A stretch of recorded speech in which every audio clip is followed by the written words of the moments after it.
ನಮಸ್ಕಾರ ಎಲ್ಲರಿಗೆ ಸಹ ಜನಾರ್ದನ್ ಸರ್ ಮಾತಾಡ್ತಾ ಇರೋದು ಕುಶಲವೇ ಕ್ಷೇಮವೇ ಸೌಖ್ಯವೇ. Welcome back to Ganesh Karanth cricket talks YouTube channel. ಅಂತೂ ಇಂತೂ ಈ ವಿಡಿಯೋ ಮಾಡುವಂಥ ಸಮಯ ಕೂಡಿ ಬಂದಿದೆ. ಅಬ್ಬಬ್ಬಬ್ಬ ಅಂತೂ ಇಂತೂ ಬಂತಲ್ಲ. ಯಾವ ವಿಡಿಯೋ?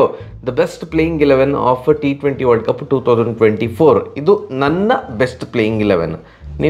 ನಿಮಗೆ ಬೇರೆ ಬೇರೆ ಬೇರೆ ಬೇರೆ ಇರಬಹುದು. Without wasting much time, openers ಯಾರು, ಅದರಲ್ಲಿ ಫಸ್ಟ್ ಯಾರು ಕಾಣಿಸಿಕೊಳ್ತಾರೆ ಅಂತಂದರೆ, ನನಗೆ ಈ ಟೂರ್ನಮೆಂಟಲ್ಲಿ ಭಯಂಕರ ಇಂಪ್ರೆಸ್ ಮಾಡಿದಂಥ ತಂಡ ಅಫ್ಘಾನಿಸ್ತಾನ. ಬಿಕಾಸ್ ಅಫ್ಘಾನಿಸ್ತಾನ ಈ ರೇಂಜಿಗೆ ಪರ್ಫಾರ್ಮ್ ಮಾಡ್ತಾರೆ ಅಂತ ನಾನು ಅಂದ್ಕೊಂಡಿರಲಿಲ್ಲ.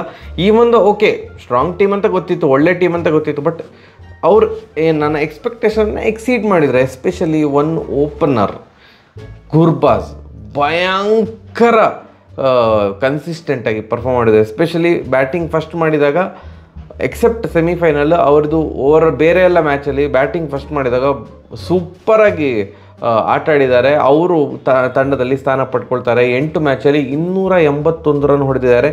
S, strike rate is 124, but ಅವರು ಮೆಜಾರಿಟಿ ಆಡಿದಂಥ ಮ್ಯಾಚ್ಗಳೆಲ್ಲ ಬೌಲಿಂಗ್ ಪಿಚ್ಚಲ್ಲೇ ಆಗಿರೋದ್ರಿಂದಾಗಿ, ಎಸ್ಪೆಷಲಿ ಸ್ಪಿನ್ನಿಗೆ ಪೂರಕವಾಗಿರುವಂಥ ಪಿಚ್ಗಳಲ್ಲಿ ಆಡಿದ್ದರಿಂದಾಗಿ ಸ್ವಲ್ಪ ಸ್ಟ್ರೈಕ್ ರೇಟ್ ಲೋ ಉಂಟು. ಬಟ್ 8 ಮ್ಯಾಚಲ್ಲಿ 281 ರನ್ನು, ಆ ರೇಂಜಿಗೆ ಕನ್ಸಿಸ್ಟೆನ್ಸಿ ಸೂಪರ್. ಸೊ ಆದ್ದರಿಂದ ಗುರ್ಬಾಜ್ ಸ್ಥಾನ ಪಡ್ಕೊಳ್ತಾರೆ. ಅದಾದಮೇಲೆ ಬರೋದು ಇನ್ನೊಬ್ಬ ಓಪನರ್, ನಮ್ಮ ರೋಹಿತ್ ಶರ್ಮಾ ಆ್ಯಂಡ್ ತಂಡದ ಕ್ಯಾಪ್ಟನ್ ಕೂಡ ಅವರೇನೆ. 8 ಮ್ಯಾಚಲ್ಲಿ 257 ರನ್ ಹೊಡೆದಿದ್ದಾರೆ, 156 ಸ್ಟ್ರೈಕ್ ರೇಟು.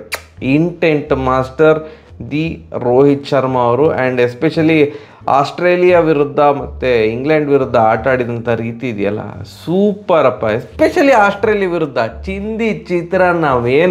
ನಾವು ಆಲ್ಮೋಸ್ಟ್ ಕ್ವಾಲಿಫೈ ಆಗಿದ್ದೆವು ಸೆಮಿಫೈನಲ್ಗೆ ಸೂಪರ್ 8ಇಂದ. ಬಟ್ ಸ್ಟಿಲ್ ಹೊಡೆದಂಥ ರೀತಿ ಉಂಟಲ್ಲ ಆಸ್ಟ್ರೇಲಿಯಾವನ್ನು, ದಟ್ ವಾಸ್ ಫ್ಯಾಂಟಾಸ್ಟಿಕ್. ಸೊ ಆದ್ದರಿಂದ ರೋಹಿತ್ ಶರ್ಮಾ ಅವರು ಖಂಡಿತ ಸ್ಥಾನ ಪಡೆದುಕೊಂಡೇ ಕೊಡ್ತಾರೆ ಈ ಒಂದು ನನ್ನ ಪ್ಲೇಯಿಂಗ್ 11ಅಲ್ಲಿ.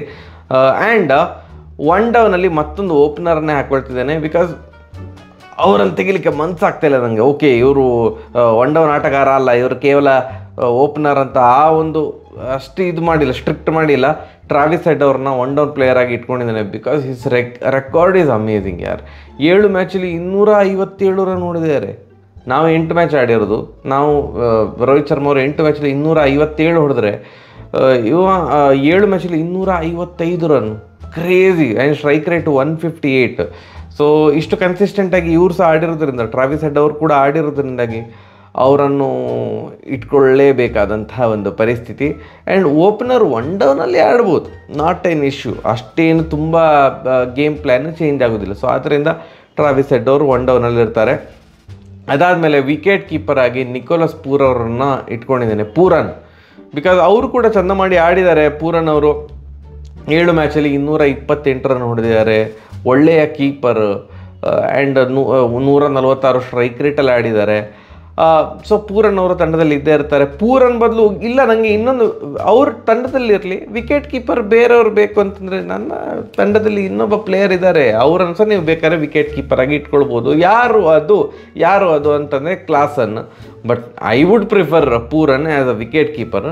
ಕ್ಲಾಸನ್ ಅವರು ಈ T20ಯಲ್ಲಿ ಏನು ಕೀಪರ್ ಆಗಿರಲಿಲ್ಲ ಸೌತ್ ಆಫ್ರಿಕಾಗೆ. ಸೊ ಆದ್ದರಿಂದ ನನ್ನ ತಂಡದಲ್ಲಿ ಸಹ ಅವ್ರು ಕೀಪರ್ ಆಗಿರೋದಿಲ್ಲ, ಕ್ಲಾಸನ್ ಅವ್ರು ಬೇಕು. ಬಿಕಾಸ್ ಅವರಿಗೆ ಸಿಕ್ಕಂಥ ಚಿಕ್ಕ ಚಿಕ್ಕ ಅವಕಾಶವನ್ನು ಒಂದು ರೇಂಜಿಗೆ ಯೂಸ್ ಮಾಡಿಕೊಂಡಿದ್ದಾರೆ. 9 ಮ್ಯಾಚಲ್ಲಿ 190 ರನ್ ಹೊಡೆದಿದ್ದಾರೆ. ಕರೆಕ್ಟ್ ಅಂತೆ, ಒಳ್ಳೆ ಅವಕಾಶ ಯೂಸ್ ಮಾಡಿಕೊಂಡಿದ್ದಾರೆ ಅಂತ. 9 ಮ್ಯಾಚಲ್ಲಿ 190 ರನ್ ಹೊಡೆದಿದ್ದಾರೆ. ಆ್ಯಂಡ್ ಅವರು ಫೈನಲಲ್ಲಿ ಆಡಿದಂಥ ರೀತಿ ಅದು ಎಂಥವನಿಗೆ ಅದರ ಸಹ ಭಯ ಹುಟ್ಟಿಸುವಂತಹ ಆಟ ಆಗಿತ್ತದು. ಇನ್ನೂ ಸಹ ಜಾಸ್ತಿ ಹೊಡಿಬೋದಿತ್ತು, ಇಲ್ಲ ಅಂತ ಹೇಳೋದಿಲ್ಲ. But over all south African team ನೋಡಿದರೆ ಅವರು ಈ ಒಂದು ವರ್ಲ್ಡ್ ಕಪ್ಪಲ್ಲಿ ಬ್ಯಾಟಿಂಗ್ ಯೂನಿಟ್ ಆಗಿ ಅಷ್ಟು ಪರ್ಫಾರ್ಮ್ ಮಾಡಲಿಲ್ಲ. ವಿನ್ ಮಾಡಿಸಿದ್ದೆಲ್ಲ ಅವರ ಬೌಲರ್ಸೇ. ಸೊ ಆದ್ದರಿಂದ ಇರೋದ್ರಲ್ಲಿ ಅವರು ಚೆಂದ ಮಾಡಿ ಆಡಿದ್ದಾರೆ. ಸೊ ಆದ್ದರಿಂದ 9 ಮ್ಯಾಚಿಗೆ 190 ಹೊಡೆದಿರುವಂಥ ಕ್ಲಾಸನ್ನವ್ರನ್ನ ತಂಡದಲ್ಲಿ ಇಟ್ಕೊಂಡಿದ್ದೇನೆ. ಅದಾದಮೇಲೆ 2 ಆಲ್ರೌಂಡರ್ಸನ್ನು ಮತ್ತೆ ಹೇಳ್ತೇನೆ. ಡೈರೆಕ್ಟಾಗಿ ಬೌಲರ್ಸಿಗೆ ಹೋಗುವ, ಖಂಡಿತವಾಗಿ ಸಹ ಜಸ್ಪ್ರೀತ್ ಬುಮ್ರಾ ಅವರು ತಂಡದಲ್ಲಿ ಇದ್ದೇ ಇರ್ತಾರೆ, ಇರಲೇಬೇಕು. ಹೈಯೆಸ್ಟ್ ಅವರಿಗೆ player of the tournament award ಬೇರೆ ಬಂದಿದೆ. ಆ್ಯಂಡ್ ಅವ್ರಿಗೆ 8 ಮ್ಯಾಚಲ್ಲಿ 15 ವಿಕೆಟ್ ತೆಗೆದಿದ್ದಾರೆ. And economy rate is just 4.1. ಹೇಗೆ ಮಾರ್ರೆ, ಹೇಗೆ ಹೀಗೆಲ್ಲ ಹಾಕ್ಲಿಕ್ಕೆ ಆಗ್ತದ T20ಯಲ್ಲಿ? ವಿದೌಟ್ ಎನಿ ಡೌಟು ಎಲ್ಲರ ಈವನ್ ಹೇಟರ್ಸ್ ಇದು ಬೆಸ್ಟ್ ಪ್ಲೇಯಿಂಗ್ 11ಅಲ್ಲಿ ಸಹ ಜಸ್ಪ್ರೀತ್ ಬುಮ್ರಾ ಅವರು ಇದ್ದೇ ಇರ್ತಾರೆ. ಅಂಥ ಪರ್ಫಾರ್ಮೆನ್ಸು. ಆ್ಯಂಡ್ ಇನ್ನೊಂದು ಬೌಲರ್, 3 ಫಾಸ್ಟ್ ಬೌಲರ್ನ ನನ್ನ ತಂಡದಲ್ಲಿ ಇಟ್ಕೊಂಡಿರೋದು. ಇನ್ನೊಂದು ಬೌಲರು ಫಾರೂಕಿ, ಅಫ್ಘಾನಿಸ್ತಾನದ ಫಾರೂಕಿ. 8 ಮ್ಯಾಚಲ್ಲಿ 17 ವಿಕೆಟ್ ತೆಗೆದಿದ್ದಾರೆ. Economy rate 6.3. ಆ್ಯಂಡ್ ಅವರು ಯಾವುದೋ ಒಂದು ಮ್ಯಾಚಲ್ಲಿ 5 ವಿಕೆಟ್ ಬೇರೆ ತೆಗೆದಿದ್ರು. ಅವರು ಹೇಗೆ ಗುರ್ಬಾಜ್ ಬ್ಯಾಟಿಂಗಲ್ಲಿ ಒಂದು ಬ್ಯಾಕ್ ಬೋನ್ ಆಗಿದ್ದರು, ಬೌಲಿಂಗಲ್ಲಿ ಫಾರೂಕಿ ಅವರು ಕನ್ಸಿಸ್ಟೆಂಟಾಗಿ ಬ್ಯಾಕ್ ಬೋನ್ ಆಗಿದ್ದರು. ಸೊ ಫಾರೂಕಿ ಅವರು ತಂಡದಲ್ಲಿ ಸ್ಥಾನ ಪಡ್ಕೊಳ್ತಿದ್ದಾರೆ. ಇನ್ನೊಂದು ಫಾಸ್ಟ್ ಬೌಲರ್ ನಮ್ಮ ಭಾರತದ ಹರ್ಷದೀಪ್ ಸಿಂಗ್. ಸ್ವಲ್ಪ ಅಂಡರ್ ರೇಟೆಡ್ ಅಂತ ಅನ್ನಿಸಿತು, ಎಸ್ಪೆಷಲಿ ಫೈನಲಲ್ಲಿ. ಪಾಪ ಅವರನ್ನು ಯಾರು ಸಹ ಹೊಗಳಲಿಲ್ಲ. ಫೈನಲಲ್ಲಿ ಅವರು ಕೂಡ ಅದ್ಭುತವಾಗಿ ಬೌಲಿಂಗ್ ಹಾಕಿದರು. ಬಟ್ ಎಲ್ಲರೂ ಸಹ ಈಗ ಪಾಂಡ್ಯ, ಬುಮ್ರಾ ಎಲ್ಲ ಅವರನ್ನೇ ಹೊಗಳ್ತಾ ಇದ್ರು. ಹರ್ಷದೀಪ್ ಸಿಂಗನ್ನು ಯಾರು ಸಹ ಹೊಗಳಲೇ ಇಲ್ಲ. ಸ್ವಲ್ಪ ಅಂಡರ್ ರೇಟೆಡ್ ಅಂತ ಅನಿಸಿತ್ತು. ಸ್ವಲ್ಪ ರನ್ ಮೆಷಿನ್ ಈ ಬೇರೆಯವರಿಗೆ. ನೀವು ಬುಮ್ರಾ ಅವರು ಇಕಾನಮಿ ರೇಟ್ 4 ಓವರ್ ಆಲ್ ಟೂರ್ನಮೆಂಟಲ್ಲಿ ಓಡಿಸ್ಕೊಂಡಿರೋದು. ಫಾರೂಕಿ ಅವರು economy rate 6.3. But Harshdeep Singh ಅವ್ರದ್ದು ಇಕಾನಮಿ ರೇಟ್ 7.1 ಉಂಟು. ಬೌಲಿಂಗ್ ಪಿಚ್ ಆದರೂ ಕೂಡ. ಬಟ್ ಸ್ಟಿಲ್ ಫೈನಲಲ್ಲೆಲ್ಲ ಭಾರಿ ಚೆಂದ ಮಾಡಿ ಬೌಲ್ ಹಾಕಿದ್ದಾರೆ. ಆ್ಯಂಡ್ ಮೇನ್ಲಿ ಅವರು ನಮ್ಮ ವಿಕೆಟ್ ಟೇಕಿಂಗ್ ಬೌಲರ್ ಆಗಿದ್ದರು. ಇಂಡಿಯಾದ ಪಾಲಿಕೆ ಹೈಯೆಸ್ಟ್ ವಿಕೆಟ್ ತೆಗೆದದ್ದು ಅವರೇ. ಆ್ಯಂಡ್ ಫಾರೂಕಿ ಜೊತೆ ಅವರು ಟೈ ಮಾಡ್ಕೊಂಡಿದ್ದಾರೆ. 8 ಮ್ಯಾಚಲ್ಲಿ ಫಾರೂಕಿ ಅವರು 17 ವಿಕೆಟ್ ತೆಗೆದ್ರೆ, ಹರ್ಷದೀಪ್ ಸಿಂಗ್ ಕೂಡ 8 ಮ್ಯಾಚಲ್ಲಿ 17 ವಿಕೆಟ್ ತೆಗೆದಿದ್ದಾರೆ. So 3 fast bowler. ಅದಕ್ಕಿಂತ ಮುಂಚೆ ಒಬ್ಬ spinner who can bat also ಅಂತಂದ ಕೂಡಲೇ ಎಲ್ಲರಿಗೆ ಸಹ ನೆನಪಾಗುವಂಥ ಆಟಗಾರ ರಶೀದ್ ಖಾನ್ ಅವರು ಇಕಾನಮಿ ರೇಟ್ 6ರಲ್ಲಿ 8 ಮ್ಯಾಚಲ್ಲಿ 14 ವಿಕೆಟ್ ತೆಗೆದಿದ್ದಾರೆ. ಸೂಪರಾಗಿ ಬೌಲಿಂಗ್ ಹಾಕಿದ್ದಾರೆ, ಸೂಪರಾಗಿ ಕ್ಯಾಪ್ಟನ್ಶಿಪ್ ಮಾಡಿದ್ದಾರೆ. ಸೊ ಬಟ್ ಸ್ಟಿಲ್ ಕ್ಯಾಪ್ಟನ್ ನಮಗೆ ರೋಹಿತ್ ಶರ್ಮಾವೇ. 8 ಮ್ಯಾಚಲ್ಲಿ 14 ವಿಕೆಟ್ ತೆಗೆದಿದ್ದಾರೆ. ಆ್ಯಂಡ್ ಕೆಲವೊಂದು ಮ್ಯಾಚಲ್ಲಿ ಬ್ಯಾಟಿಂಗಲ್ಲಿ ಕೂಡ ಕಾಂಟ್ರಿಬ್ಯೂಷನ್ ಕೊಟ್ಟಿದ್ದಾರೆ. ಬ್ಯಾಟ್ ಸ್ವಿಂಗ್ ಮಾಡಿದ್ದಾರೆ, ಬ್ಯಾಟಿಂಗ್ ಕೆಪಬಿಲಿಟಿ ಉಂಟು. ಆದ್ದರಿಂದ ಇವರು ನನ್ನ ಸ್ಪಿನ್ ಬೌಲರ್ ಆಗಿ ತಂಡದಲ್ಲಿ ಇರ್ತಾರೆ. ಇನ್ನು 2 ಆಲ್ರೌಂಡರ್ಸ್ ಬೇಕು ತಂಡಕ್ಕೆ. ಈಗ ನೋಡಿ, ಅಲ್ಲಿ allrounders Rashid Khan okay, bowling allrounder. But ನಮಗೊಂಥರ ಬ್ಯಾಟಿಂಗ್ ಆಲ್ರೌಂಡರ್ ಇಬ್ಬರು ಬೇಕಲ್ಲ. ನೋ ಬ್ರೈನರ್ ಹಾರ್ದಿಕ್ ಪಾಂಡ್ಯ ಅವರು ತಂಡದಲ್ಲಿ ಸ್ಥಾನ ಪಡೆದುಕೊಳ್ತಾರೆ. ಯಾಕಂತಂದರೆ ಅವರು 144 ರನ್ ಹೊಡೆದಿದ್ದಾರೆ with strike rate of 151 runs. 11 wicket ತೆಗೆದಿದ್ದಾರೆ with an economy rate of 7.6. And ಅವರು ಫೀಲ್ಡಿಂಗಲ್ಲಿ ಸಹ ಅದ್ಭುತವಾಗಿ ಪ್ರದರ್ಶನ ಕೊಟ್ಟಿದ್ದಾರೆ. ಬ್ಯಾಟಿಂಗಲ್ಲಿ ಚಾನ್ಸ್ ಸಿಕ್ಕಾಗಿ ಚೆಂದ ಮಾಡಿ ಆಡಿದ್ದಾರೆ. ಬೌಲಿಂಗಲ್ಲಿ ವಿಕೆಟ್ ತೆಗಿತಾಯಿದ್ರು, 11 ವಿಕೆಟ್ ತೆಗೆದಿದ್ದಾರೆ. ಸೊ ಇದಕ್ಕಿಂತ ಜಾಸ್ತಿ ಒಳ್ಳೆಯ ಪ್ರದರ್ಶನ ಇನ್ನೇನು ಬೇಕು? ಸೊ ಆದ್ದರಿಂದ ಹಾರ್ದಿಕ್ ಪಾಂಡ್ಯ ಅವರ ತಂಡದಲ್ಲಿ ಇರಲೇಬೇಕು. ಆ್ಯಂಡ್ ಅವರಿಗೆ ಸಾಥ್ ಕೊಡಲಿಕ್ಕೆ ಇನ್ನೊಬ್ಬ allrounder, spin allrounder, that is none other than Akshar Patel ಅವರು. ಅಕ್ಷರ್ ಪಟೇಲ್ ನನಗೆ ಅನಿಸೋದು he was extremely underutilised as a batsman. ಒಳ್ಳೆ ಪೊಟೆನ್ಷಿಯಲ್ ಉಂಟು, ಬಟ್ ಅಂಡರ್ ಯುಟಿಲೈಸ್ಡ್. ಸ್ವಲ್ಪ ಶ್ಯಾಡೋ ಅಲ್ಲೇ ಇದ್ದರು. ಆ್ಯಂಡ್ ಜಡೇಜಾ ಅವ್ರ ನಂತರ ಎಲ್ಲ batting most of the times Jadeja ಅವ್ರ ನಂತರ ಬರ್ತಾಯಿದ್ರು. ಸೊ ಭಯಂಕರ ಪೊಟೆನ್ಷಿಯಲ್ ಉಂಟು. ಈಗ ಜಡೇಜಾ ಅವರು ಆಲ್ರೆಡಿ T20ಗೆ ಈಗ ರಿಟೈರ್ಮೆಂಟ್ ಘೋಷಣೆ ಮಾಡಿರೋದ್ರಿಂದ ನೆಕ್ಸ್ಟ್ T20ಗೆ ಮೇನ್ ಸ್ಪಿನ್ ಆಲ್ರೌಂಡರ್ ಆಗಿ ಅಕ್ಷರ್ ಪಟೇಲ್ ಅವರೇ ಇರ್ತಾರೆ ಅಂತ ಅಂದ್ಕೊಂಡಿದ್ದೇನೆ. ಅವರು 92 ರನ್ ಹೊಡೆದಿದ್ದಾರೆ.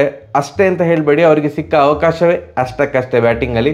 92 ರನ್ನು, ಸ್ಟ್ರೈಕ್ ರೇಟ್ ಒಳ್ಳೆ ಉಂಟು, 139 ಸ್ಟ್ರೈಕ್ ರೇಟು, 9 ವಿಕೆಟ್ ತೆಗೆದಿದ್ದಾರೆ with an economy of 7.8. Maybe last ಮ್ಯಾಚಲ್ಲಿ ಅವರು ಸ್ವಲ್ಪ ಹಾಗೆ ಹೊಡಿಸ್ಕೊಂಡಿದ್ದರಿಂದಾಗಿ ಎಕಾನಮಿ ರೇಟ್ ಜಾಸ್ತಿ ಆಯಿತು ಅಂತ ಕಾಣ್ತದೆ. ಇಲ್ಲದಿದ್ದರೆ ಎಕಾನಮಿ ರೇಟ್ ಅಂಡರ್ 7 ಇರ್ತಿತ್ತೋ ಏನೋ.